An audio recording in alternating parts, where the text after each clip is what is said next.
अस्सलाम वालेकुम नाज़रीन, कैसे हैं आप लोग। उम्मीद करती हूँ आप सब लोग खैरियत से होंगे। अल्हम्दुलिल्लाह मैं भी खैरियत से हूँ। आज ईद का दिन है, आप सब लोगों को बहुत बहुत ईद मुबारक हो।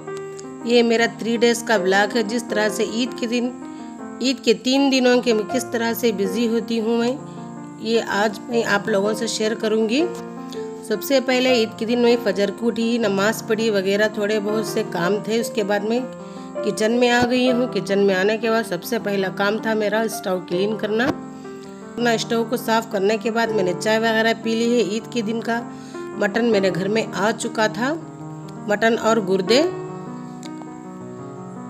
मुझे बहुत बहुत पसंद है। किसी के बीफ के हो या बकरे के हो, जो भी हो, गुर्दे मुझे बहुत पसंद है। इसीलिए मेरे हस्बैंड गोश्त और गुर्दे लेके आए हैं। गुर्दों की आप देख सकते हो मैंने चर्बी अलग कर ली है। गुर्दों को बहुत सारी चर्बी लगी होती है। मैं गुर्दों को अलग से चर्बी और गोश्त को अलग कर लूँगी। सबसे पहले ईद के दिन मैं ब्रेकफास्ट में बना लूँगी गुर्दों का सालन और फ्रोज़न पराठे। फ्रोज़न कोइन पराठे हमारे घर में बहुत पसंद से खाते हैं बच्चे लोग, इसलिए मैंने आज फ्रोज़न पराठे ही बनाऊँगी। सबसे पहले मैं गुर्दों को अच्छी तरह से धो लूँगी और थोड़ी सी प्याज और हल्दी, नमक, अदरक, लहसुन डालकर थोड़ा उसको भुनाई करूँगी। उसके बाद सारे मसाले जो भी आप पसंदीदा हो वो मसाले डालकर सालन बना सकते हो। गुर्दों को भूनने लगे तो एक खाने का चम्मच कुकिंग ऑयल डाल लें। ऑयल डालने के बाद इसकी अच्छी तरह से भुनाई करें। मैं 2 से 3 टमाटर बारीक काट कर वो डाल दूँगी। इसी के साथ धनी, मिर्ची और गरम मसाला डाल दूँगी।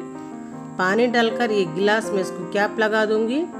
आपकी मर्ज़ी, आप जिस तरह से बनाना चाहते हो, पतली ग्रेवी या गाढ़ी ग्रेवी, जिस तरह से भी बनाना चाहते हो आप बना सकते हो। ये हमारे 4 लोगों के लिए है। मैं ना ही ज़्यादा पतली बनाऊंगी ना ही ज़्यादा गाढ़ी बनाऊंगी गुर्दे की ग्रेवी। इस तरह से आज हमारा ईद का ब्रेकफास्ट है। ये गुर्दों के सालन को मैं 4 से 5 विजिल आने दूंगी।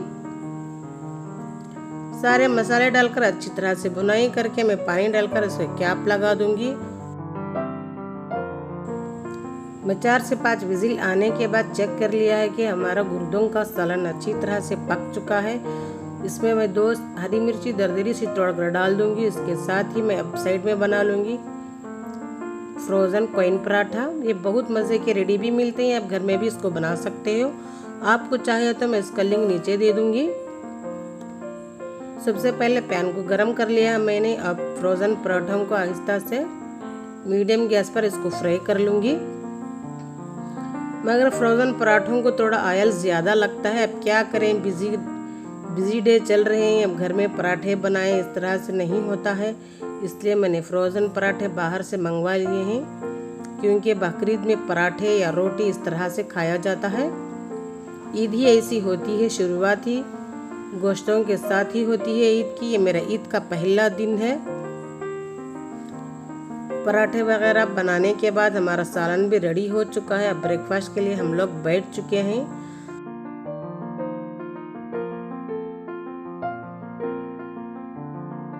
आप देख सकते हो मेरा सालन ना ही ज़्यादा पतला है ना ही ज़्यादा गाढ़ा है ग्रेवी। इस तरह से मेरा गुर्दे का सालन और पराठा हमने ब्रेकफास्ट में कर लिया है। ये काम होते ही बाकी की तैयारी हो गई हमारी ईद की, और दोपहर का लंच भी बन चुका है। मैंने दोपहर को ईद में बनाया है मटन का पुलाव और दही का रायता, उसके साथ भाजी बहुत मज़े का बना था। ईद अल्हम्दुलिल्लाह बहुत अच्छी तरह से गुजरी। रिलेटिव से भी गोश्त आया हुआ था और हमारे लेबर से भी गोश्त आया हुआ था। इस तरह के थोड़े बहुत काम दिन भर ईद के चलते रहे। ये ईद का दूसरा दिन है। हमारी कुर्बानी का गोश्त घर में आ चुका है। मैंने फ़ैन के नीचे मेरे हस्बैंड इसको खुला डाल दिया है। उसके बाद मैं इधर ईद के दूसरे दिन ब्रेकफास्ट बनाने लगी हूँ। इधर मेरे हस्बैंड भी मुझे थोड़ी बहुत हेल्प करा रहे थे। इधर भी मैं कलेजी बनाने लगी हूँ। जो भी थे मेरे हस्बैंड ने मुझे काट के दिए, कलेजी वगैरह, टमाटर, इस तरह से। एक साइड में कलेजी की भुनाई कर रही हूँ, एक साइड में सोजी वाली उपमा बनाने लगी हूँ। एक साइड में मैंने सोजी वाली उपमा बनाने लगी हूँ। थोड़ा सा ऑयल डाल लिया है और बंसी रवा, जो पीली वाली सोजी होती है, वो डाल लिया है मैंने 1 कप। इसको अच्छी तरह से भुनाई करी। भुनाई वगैरह करने के बाद इसमें जो भी मसाले जाएंगे, कड़ी पत्ता, प्याज, चने की दाल, माश की दाल, इस तरह से जाएंगे इसमें। तड़के के लिए, और 2-3 सारी सूखी मिर्च, हाफ टमाटो इस तरह से जाएंगे। ये सब मसाले भुनने के बाद मैं इसमें डाल दूंगी पानी मैंने केटल में गरम कर लिया था। उसके साथ ही मैं डाल दूंगी हाफ कप दूध। आप उपमा में दूध ज़रूर डालकर देखें, बहुत सॉफ्ट, बहुत मुलायम, बहुत मज़ेदार उपमा तैयार होती है। इस तरह से आज ईद का दूसरा दिन भी गुजरा है मेरा। ब्रेकफास्ट में हमने कलेजी बनाई थी, बहुत मज़े की बनी थी अल्हम्दुलिल्लाह। सब ने बहुत इंजॉय किया। ब्रेकफास्ट करने के बाद मैंने अब गोश्त जो पड़ा था वो गोश्त को अब मैं बांटने लगी हूँ, नेबर में देने और रिश्तेदारों में देने, गरीबों में देने। इस तरह से एक काम होते हैं। दूसरे दिन सारे मेरे इस तरह से काम हुए। मैंने गोश्त की कुछ भी प्रिपरेशन नहीं किया है, इंशाअल्लाह मैं तीसरे दिन करने वाली हूँ। दूसरे दिन भी बहुत बिजी गुजरा, क्योंकि दूसरे दिन तो बहुत ज़्यादा काम होते हैं, ईद के दिन से भी ज़्यादा काम होते हैं, क्योंकि गोश्त देने होते हैं, गोश्त लेने होता है। इस तरह से होता है, लोगों को याद कर के बांटना भी होता है, बहुत जिम्मेदारी का काम है। इधर मैंने मेरे घर में भी थोड़ी सी गोश्त को सेव करने की तैयारी करने लगी हूँ। मैंने आप देख सकते हो चॉपर में मैंने खीमा हर हमेशा इसी तरह से बना के लेती हूँ। खीमा मैंने तकरीबन 1.5-2 केजी का खीमा बना के रख लिया था, बहुत सॉफ्ट, बहुत मुलायम। इस तरह से बनाकर मैं पैकेट्स बनाकर फ्रीज कर देती हूँ। हर साल इसी तरह से करती हूँ। जो भी फ्रीज करना होता है मैंने फ्रीज कर लिया है। अल्हम्दुलिल्लाह दूसरे दिन भी बिजी भी था और करने में बहुत मज़ा भी आया है। अल्हम्दुलिल्लाह बख्तवर लोगों के घर में ही काम होते हैं। ये तीसरा दिन है मेरा ईद का। तीसरे दिन भी मैंने बहुत बिजी थी। तीसरे दिन मैंने क्या किया कि शामी बनाकर सेव कर लिया है। मैं हमेशा इसी तरह से हर साल शामी का जो भी मसाला, गोश्त, चने की दाल होती है वो गलाकर रखकर फ्रीज करके रख लेती हूँ। ये भी अल्हम्दुलिल्लाह 10-15 दिन चल जाते हैं। बच्चे बहुत शौक़ से खाते हैं, इसलिए मैं फ्रीज करके रख देती हूँ।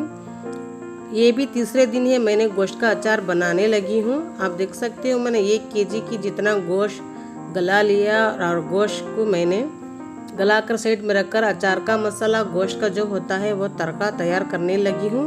इसकी रेसिपी भी आपको चाहिए तो मैं लिंक में दे दूँगी, और शामी की रेसिपी चाहिए तो आपको मैं लिंक में डाल दूँगी। ये बीफ का अचार बहुत मज़े का होता है, आप ज़रूर बना कर देखें और इन्जॉय करें। तीसरे दिन इस तरह से दिन भर मैं बहुत बिजी थी। जो भी चीज़ें मैंने फ्रीज में रखी थी, इस तरह से जो भी चीज़ें फ्रीज करने की होती हैं वो भी बनाकर मैंने रख लिया है। इसके साथ ही मैं बनाने लगी हूँ बीफ पकौड़ा और चुनचुनिया। ये रेसिपी भी मेरे चैनल पर मौजूद है, आपको चाहिए तो इसका लिंक भी मैं दे दूँगी। ये मैं बनाने लगी हूँ बीफ का पकौड़ा। ये रेसिपी भी मैं नीचे आपको लिंक में दे दूँगी। ये भी बहुत मज़े के बनते हैं। ये भी तकरीबन 1.5 किलो बीफ के छोटे छोटे पीसेस मैंने काट लिए हैं। सारे मसाले डालने के बाद इसको अच्छी तरह से मिक्स कर दूँगी। इसको भी एक एयरटाइट बॉक्स में डालकर फ्रिज में रख दूँगी। अब साइड में मैं बनाने लगी हूँ चुनचुनिया। ये चुनचुनिया का भी मसाला मिलाकर मैंने एयरटाइट बॉक्स में डालकर रख दूँगी। ये भी बहुत मज़े के बनते हैं। इस तरह से ये भी 15 दिन आराम से चल जाएंगे इंशाअल्लाह। इस तरह से मैं हमेशा चीज़ें को सेव करके रखती हूँ, और जो भी गोश्त होता है वो अलग से फ्रीज़र में रख देती हूँ। ये चीज़ें जो भी मसाला बनाकर मैंने रख लिया है नीचे फ्रिज में रख दूँगी। कच्चा पपीता हर हमेशा डालें, बहुत मज़े का बनता है। जो भी मसाले वाले चीज़ें होते हैं मैं नीचे फ्रिज में रख दूँगी, और शामी जो है उसको फ्रीज़र में रखूँगी। और फ्रीज़र में भी मैं थोड़ा बहुत गोश्त बनाकर रख लिया, जैसे खीमा। इस तरह से 3 दिन मेरे बहुत बिजी गुजरे हैं। मेरे ईद के 3 दिन की रूटीन आपको कैसी लगी कमेंट्स में ज़रूर बताएं। आपने अभी तक मेरे चैनल को सब्सक्राइब नहीं किया हो तो प्लीज़ सब्सक्राइब कीजिए। वीडियो पसंद आया तो लाइक कीजिए। नए वीडियो के लिए बेल आइकन दबाना ना भूलें। मेरे इंस्टाग्राम और फेसबुक पेज को भी फॉलो कर सकते हो। अल्लाह हाफिज़।